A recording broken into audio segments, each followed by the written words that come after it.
I was fortunate because I dreamed of coming here. I fell in love with America. I used to go to movies with my father and watch westerns. And I couldn't wait to get here.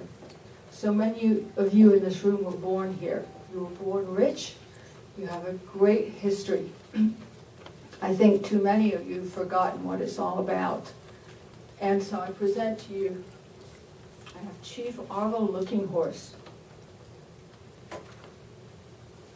19th generation keeper of the sacred white buffalo, calf pipe of the Lakota, Dakota, and Nakota Nation of the Sioux, and his wife Paula, as well as Travis Jackson Jr., and he represents the Seminole Nation from Oklahoma. We're pleased to be also accompanied by wounded Army veterans Brian Field and Clay Rankin, along with their service dogs Justice and Harley. These are some of our great American heroes. And we have Stacy Daigle here. She represents all of the American citizens who were not able to attend this hearing. And all of these special people have traveled from all over the nation to be here in support of our wild horses. I am here to realize another dream. On behalf of our American Mustang, a permanent home for them called Mustang Monument in Nevada.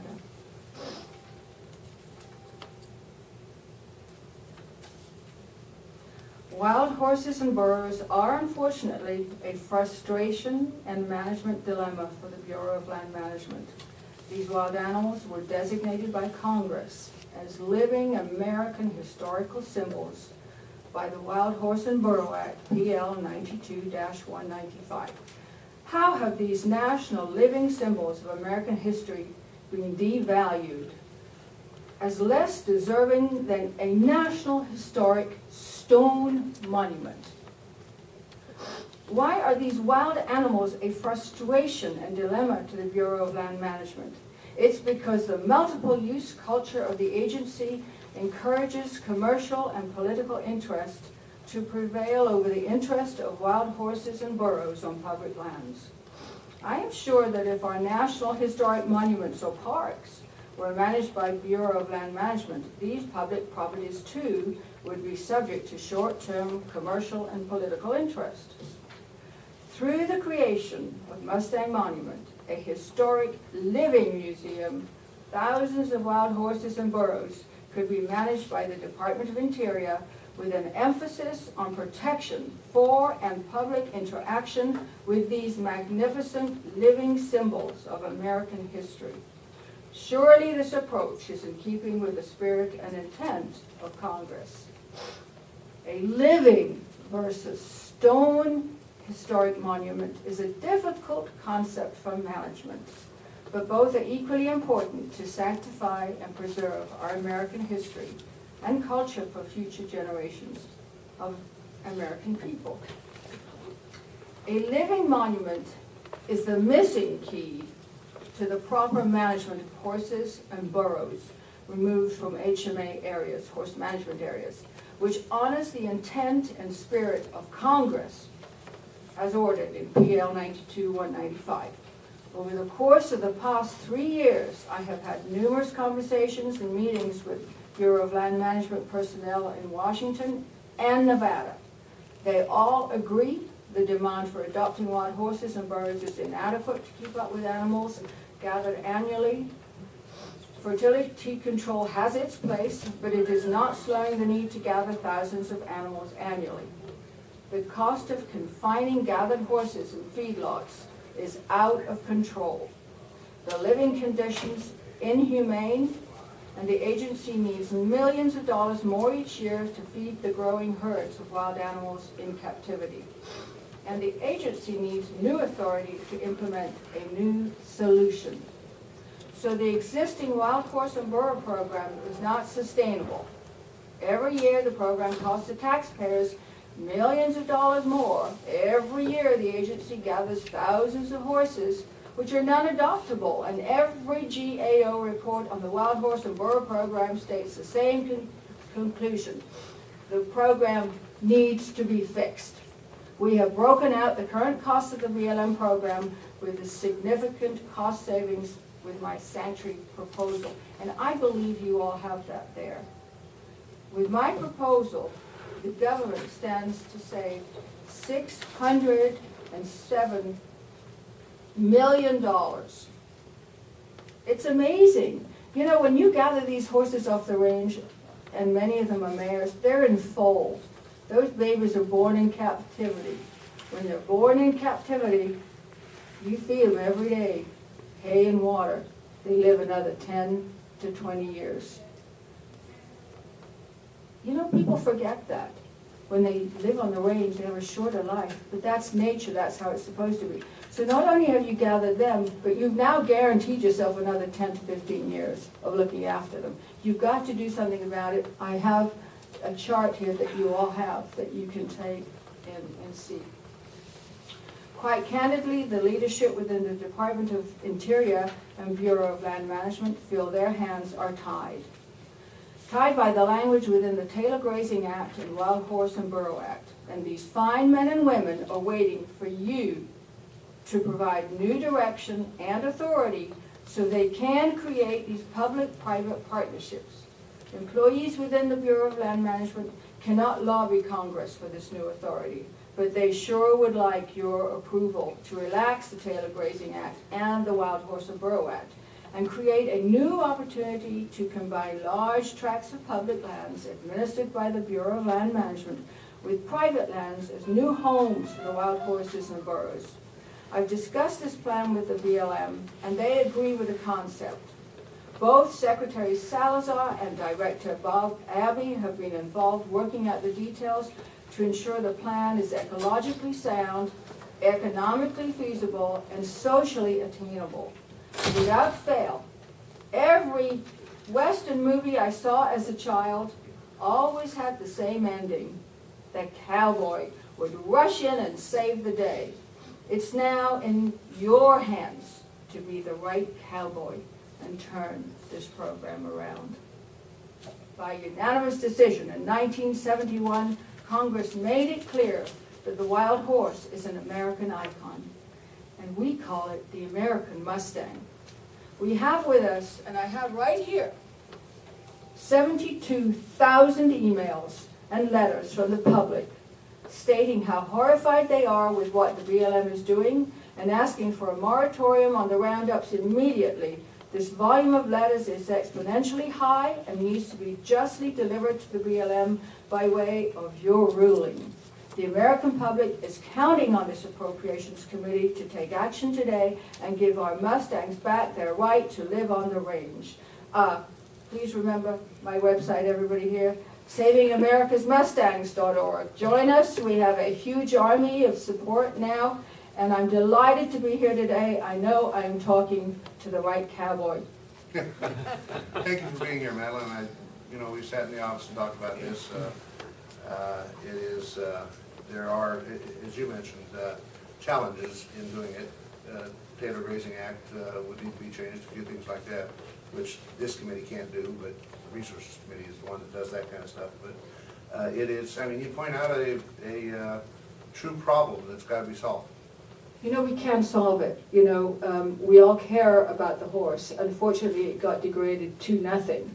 And I think together we can do this. So if, we were broke 2 years ago and you came up with billions upon billions of dollars to the banks and handed it out overnight. So I'm sure this is a whole lot cheaper to fix. And I've already bought land. I bought land in Nevada. We got, over 500,000 acres now. We just need to change from cattle grazing to horse grazing. So, when we all come forward as Americans here, join us, help us. You're the people with the voice.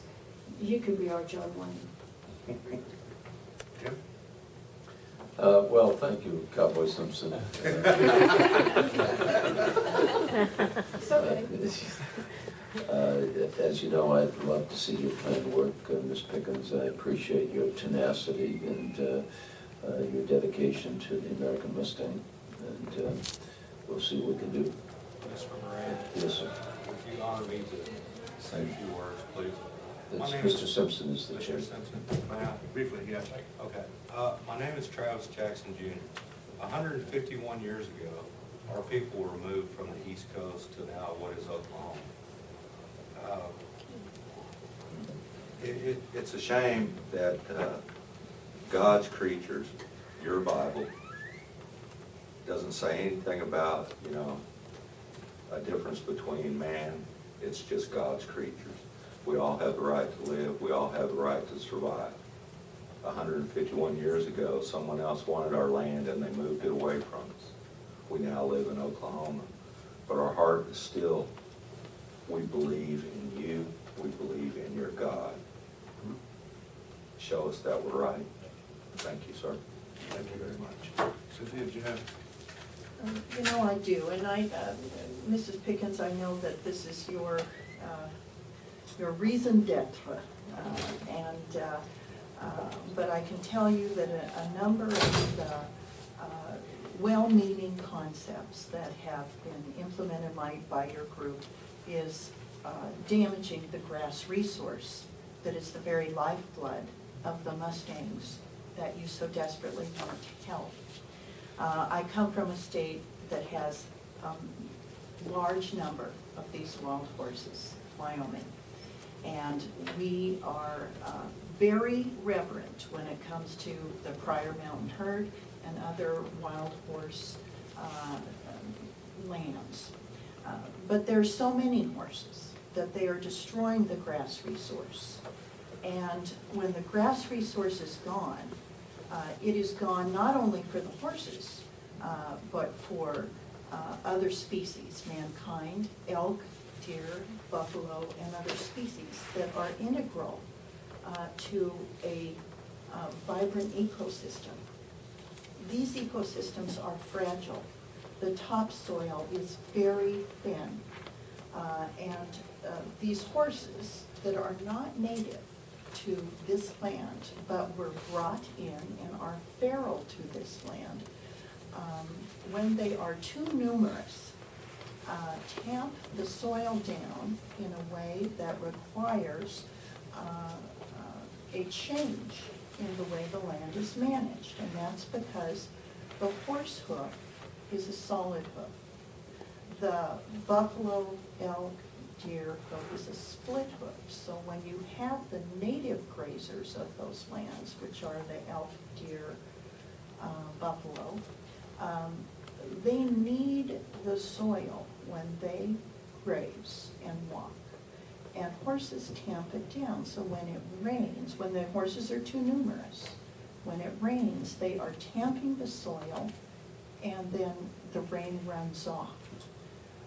And that is, you can look at studies of grazing ungulates that will show the damage that can be done when wild horses are too numerous.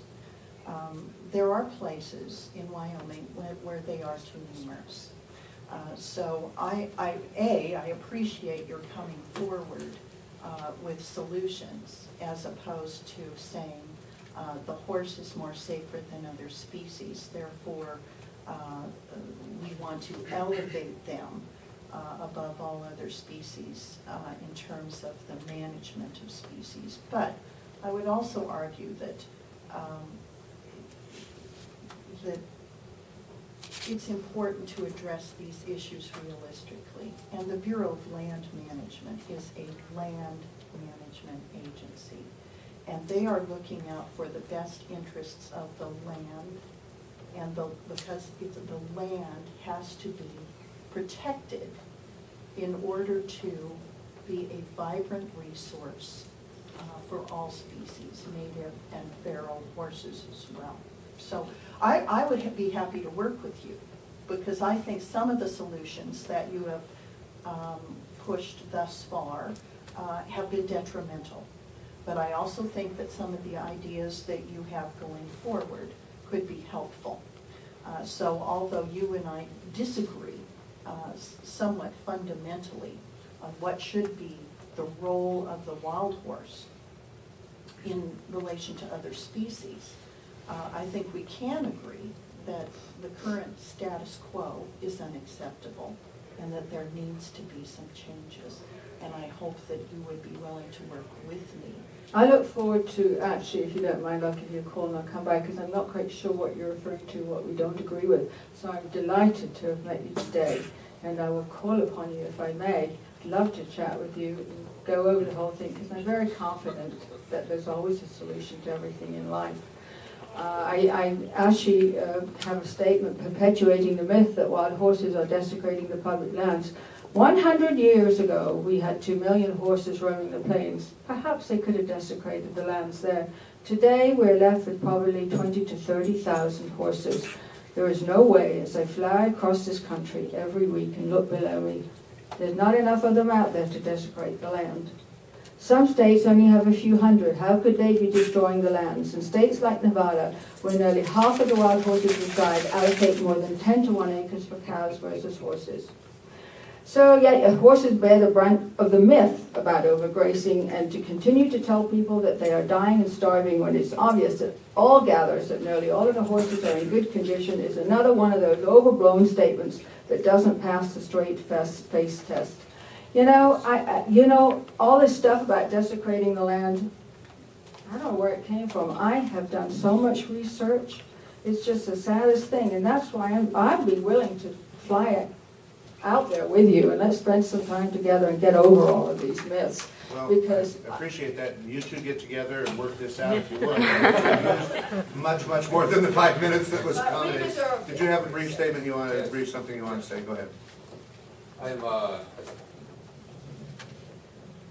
I'm the keeper of the sacred pipe, and we're from the sacred Black Hills, the heart of Mother Earth, and we use horses in our ceremony, and we have like proof that the horses were here during the dinosaur time, and but that's which is now that people like yourself just now found out, you know. But we as the First Nations here, we have ceremonies. We maintain the environment through our ceremonies, through our sacred sites. That and we follow the animal nation.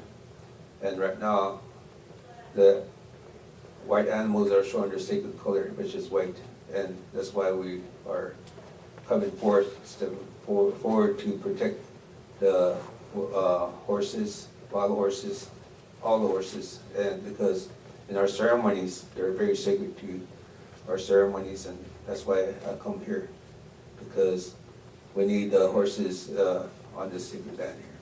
Thank you. Thank you. I appreciate your testimony today. Next we have Congress.